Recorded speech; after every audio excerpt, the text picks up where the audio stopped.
Home inspections can feel overwhelming, especially if you're new to the process. You might be wondering, what exactly does a home inspection cover? How much does it cost? What if the home inspector misses something? And these are all valid questions because honestly, the last thing that we want to feel is unprepared or even blindsided by one of the biggest investments of our lives. Stick around today because I'm bringing on an expert in the industry to break it all down for us today. We're talking about costs, common issues, and even what to do if something goes wrong. What's up, you guys? My name is Michelle, and I help first-time home buyers and first-time home sellers save time, money, and avoid unnecessary stress. If you'd like to connect with me, all of the links are below in the description. You guys, help me in welcoming Brent Gardner with Elite Property Home Inspections. Welcome, Brent. How are you?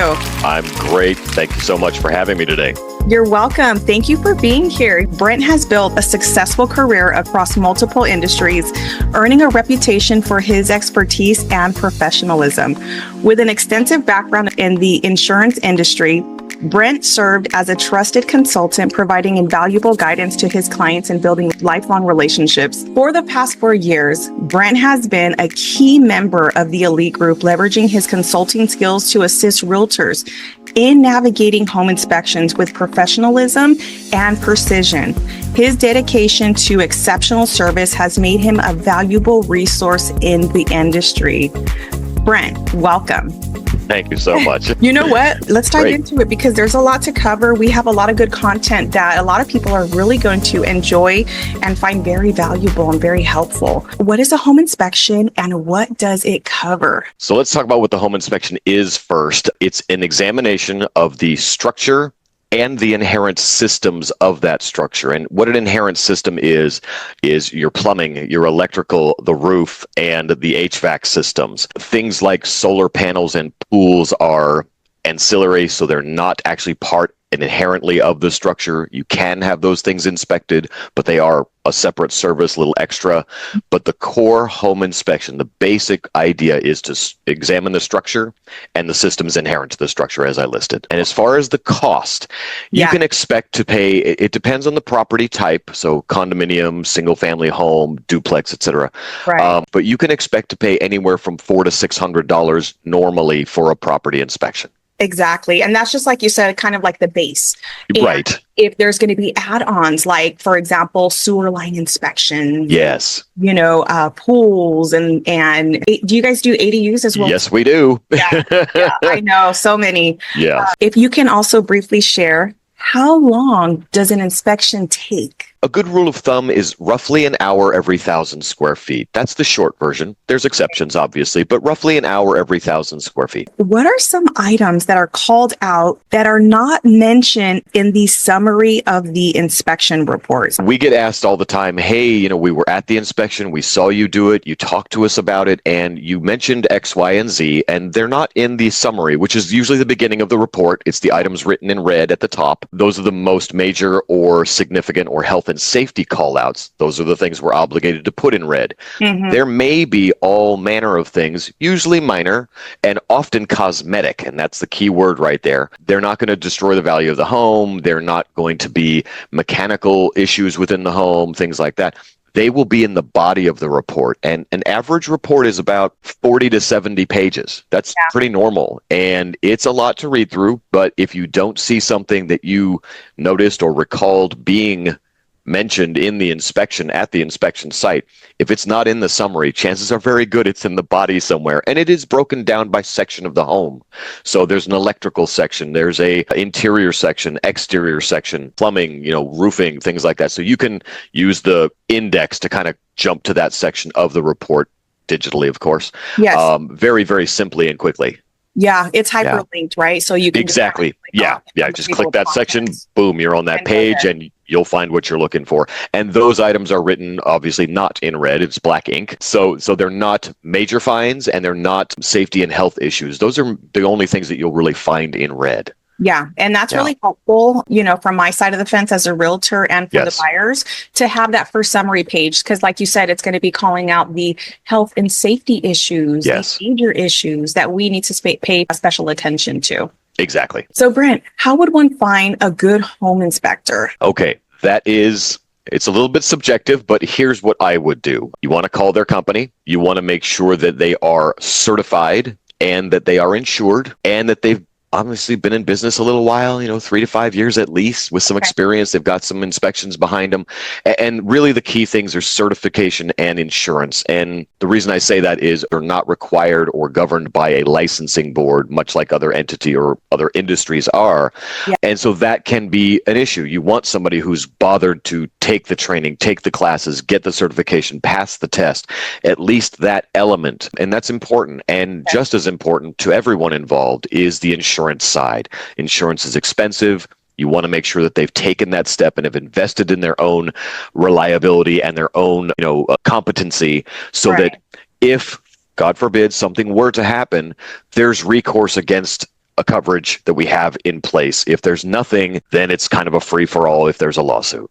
Exactly. One thing that does come to mind too is not only is that a good thing for a buyer, but it's also a good thing for a seller too, because there's going to be somebody walking the roof possibly.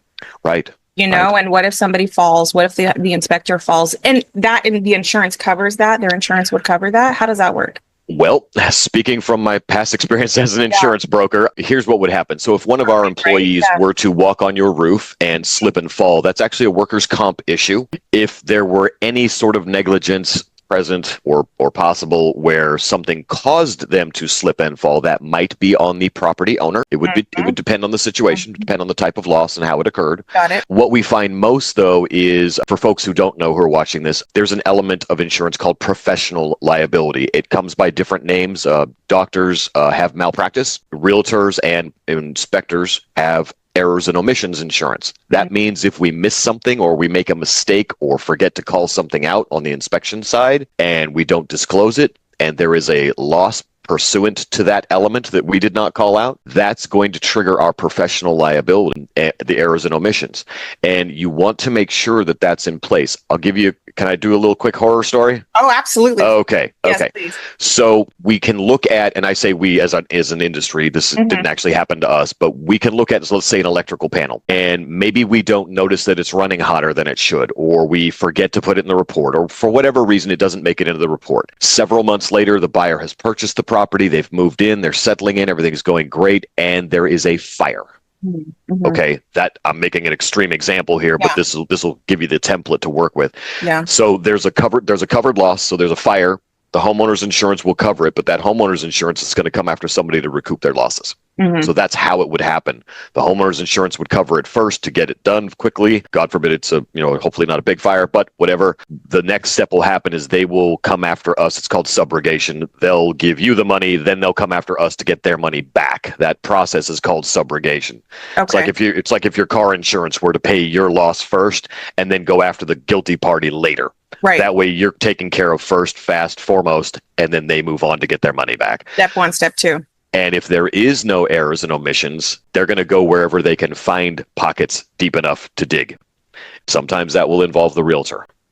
So realtors have errors and omissions too. None of us like to use it. Our deductibles are huge and the premiums are even larger. And it's one of those things that you just don't want to trigger if you don't have to. Yes, exactly. But having that certified inspector who has experience, knows what they're doing, and the insurance, because it's always about that if. Yeah. If something goes wrong, there's recourse. And if there's no recourse, somebody's going to get hung out to dry. And typically it's going to be the buyer or the seller. And none of us want that. Yeah. So in your hunt for a good home inspector, talk to the inspector, find out if they're certified and insured first. And then talk to them and just ask them questions. And if it's somebody you like to talk to and like to work with and they answer your questions to your satisfaction, honestly, that's kind of all you need. So yeah, that's my 2 cents. Yeah, no, that's very helpful. Should a buyer be present during the home inspection?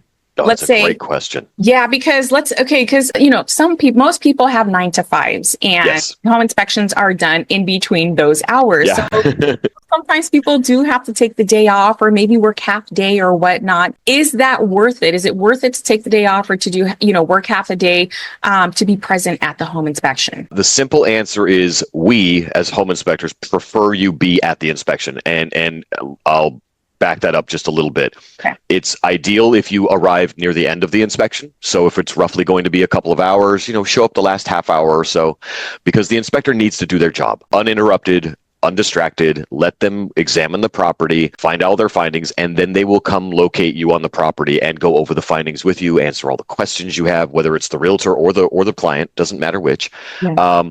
Now, back to your point about not being able always to be present. What we do often is we'll take 10, 15 minutes of your time.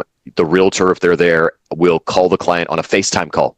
And we'll all have a conversation digitally to do the same thing. We'll review the findings. We'll say, we can even walk to, let's say, the water heater closet and point the little phone camera at the water heater and say, you see this little element here? This is what I wrote down in your report. Here's why that's wrong. Yeah. And answer any questions that the client has without disrupting their day, causing them to drive from their place of work to the property location and then back again, which obviously takes up more of their precious time. Exactly. Okay. So what comes to mind is that works perfectly for a client who's relocating from out of state. Yes. Provide that, right? Yes. So from out of state. Yeah. And we have situations where, people may work far from where they're purchasing the property anyway, even if they're already residing here. But between a conference call or a FaceTime call, or perhaps even being there on the property, any of those elements, they all work for us. And the main thrust for us is we want to be able to immediately communicate the findings and answer questions really the day of the inspection. Because if we wait, things get forgotten. Correct. We all do that. We have an idea and then we set it aside and then, what was that thing? Yeah. Oh, hello. Yeah. We all do it. And that's why, it's not urgent and we don't have to have you at the premises. It's ideal. But if you can't be there, we can bring you there digitally. Digitally, right? Yeah. I always say to my clients when they ask me, Michelle, do I need to be there? I always say yes. If you can be there, to just be present. If you can, if you can, if it's not going to be too much, but if you can't, like Brent said, the secondary option, I feel like the first option is to be there, but the secondary would be the FaceTime. Yeah. Again, if you can't be there in person, we can bring you there digitally, and it's not exactly the same, but it's darn close. Exactly. I love that. What if the home inspector misses something? Okay. What happened? Let's pretend it's something fairly minor. Okay. So let's say there's a cracked pane of glass in the rear room that looks out into the backyard. Okay, we miss it. Totally miss it. You don't get an opportunity, and the realtor misses it, buyer misses it, everybody misses it. So there's no opportunity to say to the seller, hey, this is broken, can we get it fixed? That everything gets missed. For our errors and omissions, our deductible is quite high, so it would be much more than that window would cost to replace. If we've missed something, we will accept a claim on your behalf. So either the client or the realtor will submit a claim process through our office. We will review the report. We will call the inspector. We will get the inspector's manager involved, who are also inspectors, of course. And everybody will kind of put their heads together. And, sometimes we miss stuff. It happens. Yeah. Unfortunately, no inspector is going to catch every single little thing. But if something happens like this, we will actually probably our company sends out their own handyman to fix the problem. Wow. Because it's more cost effective for us to fix the problem, keep you happy, keep the clients happy, and make sure that they got what they should have gotten in the first place is really what it comes down to. If they were owed a new pane of that window and we caused them to miss the opportunity to get it from the seller or whatever, we're just going to take care of it. That's just what we do. Yes. And I will say, having experience in this industry, Brent, that not a lot of companies will do that. I know. They will not. And so that does differentiate you guys from the other companies, by the way. It does. And we have a small advantage in that because of our size and our longevity. We're larger than most all inspection companies in California. Except for the franchises, they get close, but they still have less total people than we do. And because of our area of service, our reach, and also our sheer volume of inspectors, we have a different level of financial availability to us. And that allows us to do these types of things. If it's a 1 or 2 person shop, if they're affording their insurance, they probably don't have a lot of money for anything else. Yeah. And that, I hate to say that, but it's true. So the smaller shops, they can be great because they'll save you money on the inspection part. They may be less expensive than us, but always remember there's a reason for that. That is a really good point. What happens if the inspection reveals a major issue? Okay, major issue. The most important thing is for let's say we're dealing with a buy-side inspection. So we've got the buyer there, agents there, we're there. Seller and seller's agent can be there. If not, one of a few things will happen. First of all, we have to identify what the problem is. And if it is a major find, typically our guys will bring it to the attention of the buyer and agent immediately, and not wait until the end of the inspection, because they'll want them to see it and maybe think about some questions about it and give you two an opportunity, you and the client, to discuss what should we do about this, because that's going to kind of bleed over into the negotiation phase. So our job is purely to identify and report to you. So we're your eyes and ears and hands on site for the property to examine areas that you may not necessarily get into. I'm sure you do not want to crawl under a house or into an attic, and I don't recommend it. So we do that for you, and we get dirty. We'll open the electrical panels and test all that kind of stuff. But if we find something significant, we want to bring it to your attention immediately. And for us, we really want to communicate it to the buyer as, look, there's always going to be things wrong with every house because we're buying a used product. 100%. It's like buying a build, which, and even new builds, we find stuff. But it's like you're buying a used car. Yes. You know that there may be age issues with it, and that's fine. But there may be other issues that people haven't seen. Correct. And that's our job, is to identify those and report those. So when we find something significant, we don't want to terrify the client because it's not worth being terrified over. Right. Anything in a house can be fixed. That's why there's contractors in the world. That's what they're for. Right. And then it's just a matter of, can we get some accommodation from the seller to help pay for this? Are they willing to fix it? And again, this is where it bleeds over into the negotiation phase. So you and I are kind of part and parcel to the same process. We identify for you and put these tools of identification in your hands so that you can effectively negotiation too. You can effectively negotiate for your buyer in the purchase of this house as you move forward. But what we want to do is make sure that the buyer's aware, one, and two, make sure that they understand that it is manageable even if they don't get an accommodation for this. It just may require some budgeting. Right. And that's all it comes down to, is how we handle our money. Exactly. Right? That's how people get in the houses in the first place. Exactly. Because that was okay. So let me go ahead and segue to one of the questions. It's not the next question, but it's a question that would be a good segue to what we're talking about here. What if the seller refuses to make the repairs? And so I think I could comment on this one. Yes. When you guys give us back the information, like you said, kind of like a segue. So what happens? What are the buyer's options? There's three options. The first option is to, number one, ask the seller to make those repairs. And the seller doesn't have to make the repairs. It's a negotiation because nothing in the contract obligates them to make the repairs. This is a due diligence part that a buyer has when there's a contingency in place. And so it's super important, by the way, to keep the inspection contingency in place when you're purchasing a home, because if a major issue comes up and the seller's not willing to make the repairs, then you can cancel and get your deposit back. So that's number one. So number two, if the seller doesn't want to make repairs, then maybe we can go to another secondary option, which is to ask the seller for a credit. Then you'll take care of it after you close escrow, but you're asking them to give you some money to take care of it. And so that would be a secondary negotiation. And then if all else fails and they don't want to take care of anything, and you say to yourself, you know what, this is a money pit, I don't want to buy this house anymore, then you just cancel the contract entirely and you get your deposit back. So those are the options that buyers do have. It's not they're buying this house and they get in contract and that's it. They have options. And so that's what makes it good about keeping the contingencies in place. Exactly. It's great points. And all that, the information, it's great information. What it does is allays the potential fears of the clients. They don't want to feel backed into a corner. They don't want to feel that they're stuck with whatever the problem may be. And there are ways out. It's just a matter of working with the right people. Exactly. This one is a thing that I notice people say a lot. So I wanted to bring it up. I get, Michelle, what if it fails inspection? Can you talk about that? Sure, of course. So the short answer is there is no pass or fail on a property inspection. And let me put that into context for you. Okay. We go out on new build, brand new construction, brand new, where it's hard to find it on your GPS because it doesn't exist on the maps yet. That's how new it is. And we will find issues. I mean, the houses aren't falling down, but we will find defects and issues and mechanical things wrong with that property. We always do. Doesn't necessarily mean that the older the house is, the worse the house is. It depends on how they've been maintained and upkept, things like that. But there is no pass-fail. It's really a subjective identification of the things that are wrong at the moment of the inspection to then provide you as a client and your agent the information, the tools to go to the negotiating table with the seller, whether it's a builder or private party. So there's really no pass or fail. What the inspection is a snapshot in time of the condition of the property. That's really what it is. That's what it comes down to. The day and time of the inspection, this is the condition of the property when we were there.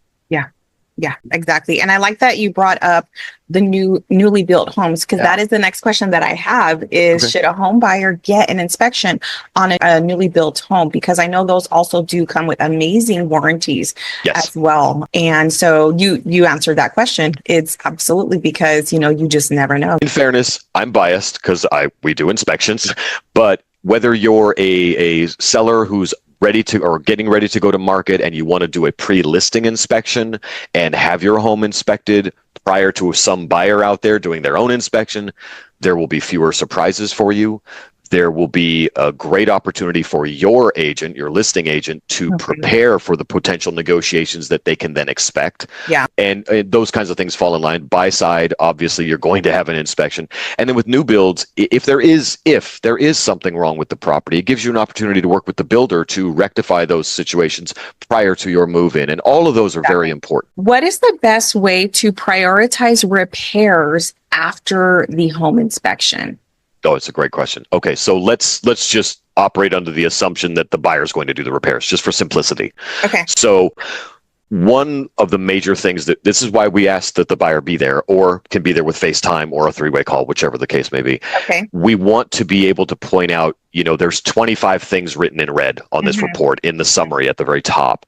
And of those, there might really only be 3 or 4 that really require attention. Let's say the water heater is leaking or there's something defective about it. You're going to want to get that fixed probably first or prioritized it. Those types of things where will indicate what the more important ones are on your summary, and also maybe even a prioritized list of, these are the 3 major finds. Yeah. Do this one first, do this one second. That's what our inspector will kind of guide you for and give you a general direction. They did that for me when I had my home inspected.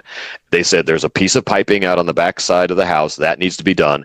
The water heater needs to be done, and a couple of other things needed to be done. And the guy literally told me, and this is one of our guys, do this one first, do this one second. You can do either of these last 2 in the next 12 months and you'll be fine.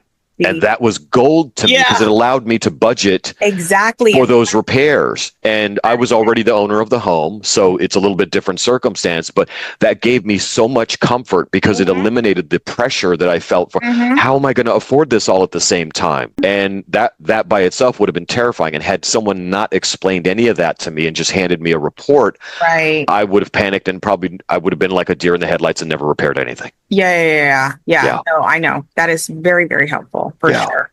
Thank you so much. This is super my pleasure. informative. I really appreciate you coming on and sharing your wisdom and your insight to this industry, the world of home inspection, and just helping everybody out and giving them some comfort and some insight and some clarity as to, what exactly this process looks like. Brent, what's the best way for a consumer to get a hold of your company so that they can order a home inspection through you guys? Okay, so our call center is open from 7 a.m. to 7 p.m. Monday through Fridays. They're open from 8 a.m. till I think 3 p.m. on Saturday and Sunday. And the number is 1-800-494-8998. You can also reach me directly if you have any questions, want to run anything by me, want to clap for me for this video, whatever you'd like to do. My direct line is area code 951-790-9045. Perfect. You guys show Brent some love. Give this video a like, share it with everybody that could use it. We appreciate you. And you guys, now I want to hear from you. What did you guys learn in this video? What are some questions that you have that were not answered in this video? Brent and I would love to get back with you and, give you guys some more insight as to those questions that you guys have as well too. Subscribe to the community. And remember, I'm here to save you time, money, and help you avoid unnecessary stress. Thank you guys so much for watching.